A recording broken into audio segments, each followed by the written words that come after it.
സുന്ദരന്റെ വരെ ഓർത്തിരിക്കുന്ന ഒരു സുന്ദരി പെണ്ണുനി. ഈ റീൽസിലൊക്കെ കണ്ടില്ലേ, കല്യാണത്തിന് അന്ന് ചെക്കൻ താലി കെട്ടി കഴിഞ്ഞിട്ട് അപ്പൊ തന്നെ പെണ്ണൊരു ഉമ്മ കൊടുക്കും. അവളാണ് അങ്ങനെ വേണമെന്നാ പറയുന്നത്. ഈ അച്ഛൻ്റെ അമ്മയുടെ മുമ്പ് വെച്ച് എനിക്കാണ് അത് ഓർത്തിട്ട് ഭയങ്കര ആങ്സൈറ്റി. നിനക്ക് അത്ര ടെൻഷൻ ആണെങ്കിൽ ആ ഉമ്മ ഞാൻ വന്ന് കൊടുക്കടാ. നമ്മളുടെ ഒരു കാണാൻ ഒരുപോലെ ഇരിക്കുന്നത് ആർക്കും സംശയം തോന്നുന്നില്ല. എന്താ ഞാൻ കെട്ടാൻ പോകുന്ന പെണ്ണെ പറ്റി അന്വേഷണം പറഞ്ഞിട്ടുള്ളൂ. ചേട്ടൻ നോക്കുന്നില്ല വെച്ച് കേട്ടില്ല ഞാൻ. ഹലോ, നിന്റെ പെണ്ണോ?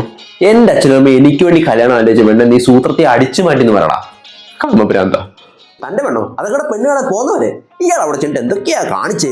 എന്നെ അവിടെ ചെന്ന് പറഞ്ഞ 3 ഞാൻ എടുത്താൽ കുടിച്ച് ആക്രാന്തം. അത് കഴിഞ്ഞ് വാഷ്റൂമിൽ പോകണമെന്ന് പറഞ്ഞാൽ അവരുടെ മിറ്റത്ത് നിന്ന് മൂത്രം ഒഴിച്ച് വെച്ച് മാനേഴ്സ് ഇല്ലായ്മ. ഇതൊക്കെ പറഞ്ഞിട്ട് പെണ്ണിന് ചെറുക്കുന്ന എന്തെങ്കിലും സംസാരിക്കുന്നുണ്ടെങ്കിൽ ആവാന്ന് ബ്രോക്കർ പറഞ്ഞ് നാക്കെടുത്ത് വായിടുന്നതിന് അവരുടെ അടുക്കളയിൽ പോയി ഇരിക്കുന്നത് കഴപ്പ്. എൻ്റെ അച്ഛൻ്റെ കണ്ടല്ലോ തൊലി അങ്ങോട്ട് ഉരിഞ്ഞു പോയി. പിന്നെ അവിടെ അച്ഛൻ്റെ മുഖത്തുനിന്ന് വായിച്ചെടുക്കരുത്, എന്തായാലും നിനക്ക് പെണ്ണെടുത്തില്ലെന്ന്, അല്ല ചേട്ടന് പെണ്ണെടുത്തില്ലെന്ന്. പിന്നെ തക്ക സമയത്ത് ഞാനവിടെ ഉണ്ടായിരുന്നുകൊണ്ട് 2 കുടുംബക്കാർ തമ്മിൽ ഒന്നിച്ചു. അതാണോ ഞാൻ ചെയ്തിട്ട്? ദൈവമേ, ഇവന്റെ കല്യാണത്തിന് അന്ന് ഞാൻ മരിച്ചോണേ. അയ്യേ, പ്രാകുന്നു. എന്നാ നീ മരിച്ചോടാ പട്ടി. നിന്നെ നീ വിട്ട് കൊല്ലാൻ പോവാ.